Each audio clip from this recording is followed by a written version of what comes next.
Good afternoon. This is Kathleen at My Alabama Farm Life, and today's videos is going to be about our tomatoes and all the ways that we are growing them. Oh my goodness, they're clear cutting the land right next to my property again, and it's really noisy, so I apologize. We plant most of our vegetables in the garden by our home. We are all really pleased to see the watermelon starting to come up. And unfortunately, along with the beautiful little watermelon plants, is a ton of weeds.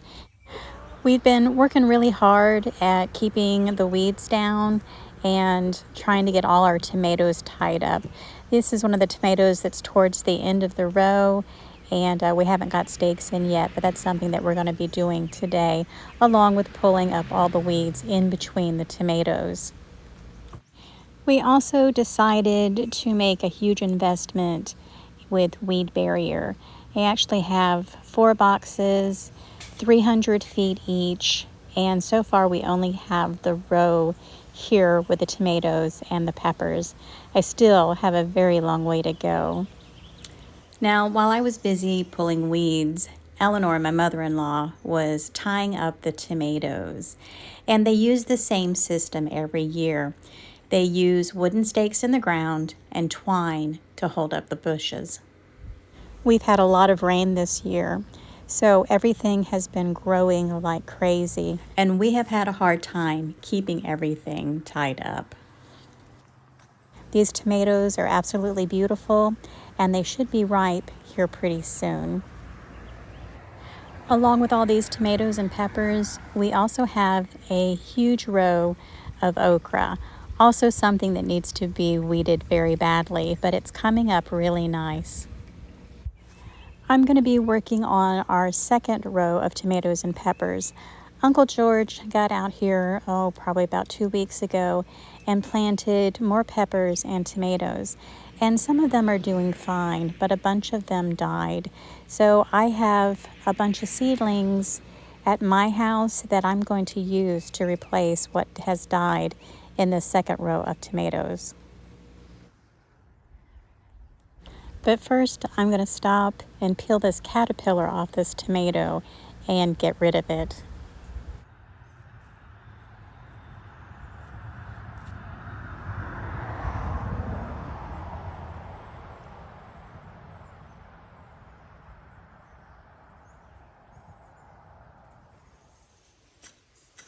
Guys, I have to admit that this is my least favorite thing to do. In fact, I'm still only halfway done with this line of weeds out of the tomatoes. I got a lot of the weeds from around the tomatoes, but there's still a lot of other weeding that I need to do. And as I weeded, I went through and I dug new holes where I need to put replacement tomatoes and replacement peppers. I think I ended up replacing 14 tomatoes and 8 peppers. I also stopped and gave a few of the really thirsty tomatoes a drink or two.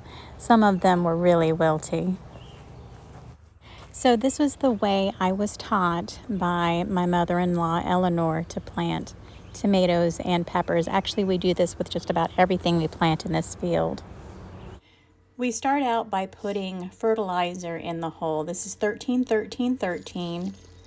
And I would say it's about 1/4 of a cup to less than 1/2 a cup that I would throw in there, or a good handful. And then I would add about a good cup of water. Let it soak in for a little bit, and then I'm going to go ahead and place the tomato on top of the fertilizer. However, I am skipping a part that they usually do. George and Eleanor have been doing this for years. They add drywall board or gypsum to the mixture. This year, I want to try something different. I haven't gotten it yet, but I need to go down to the feed store and buy a big bag of gypsum. or more commonly known as calcium sulfate. But I'm actually going to do a totally different video on that with the calcium and the lime. So keep an eye out for that. And when I put it out, I'm going to link it to the top corner of this video so you can go directly there and watch it. I ended up putting in 4 bush steak tomatoes and then 10 San Marzano tomatoes. And then I put in a couple of habaneros and some grand jalapenos. And they're not quite ready yet, but we should have a bumper crop of blackberries this year. Another way that I grow tomatoes is in these containers, these 5-gallon buckets. I made these in October of 2020, and I used them to overwinter tomatoes. Actually, I was trying to grow tomatoes during the winter time, but that didn't work out. I was able to extend the growing season into fall, but that was about it. So this year I decided to grow a few of my tomatoes in the 5-gallon containers. Right now I have black Krim tomatoes in these 3 5-gallon buckets, and I kind of want to keep them separated from everything because I want to save the seeds. These are an heirloom Russian tomato, and they're supposed to be fairly large, and they have a red, green, and black color when they're ripe, when the tomato is ripe. I'm hoping that these tomatoes grow well in the containers, and I also have one in the garden out in the field. So we're going to see which of the 4 tomato plants that I have grow the best.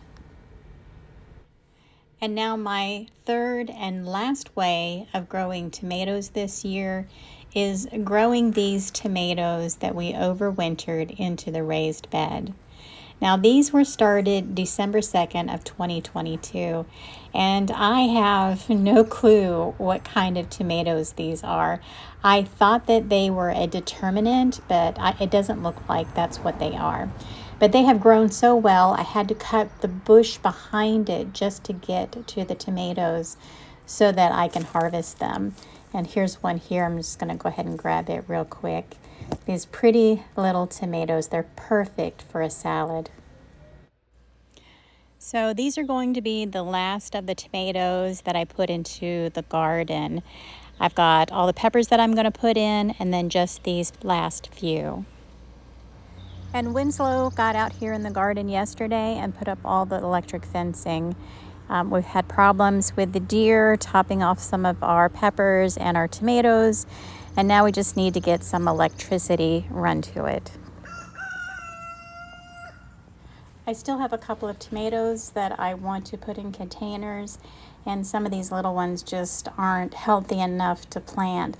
But we're going to give them a little bit of fertilizer and see if we can give them a second chance. My ginger died, but I still have my turmeric. It's doing okay. But guys, that's about it as far as my peppers and my tomatoes go. So that's going to be it for today. I hope you guys enjoyed the video. You guys have a blessed and joyous day.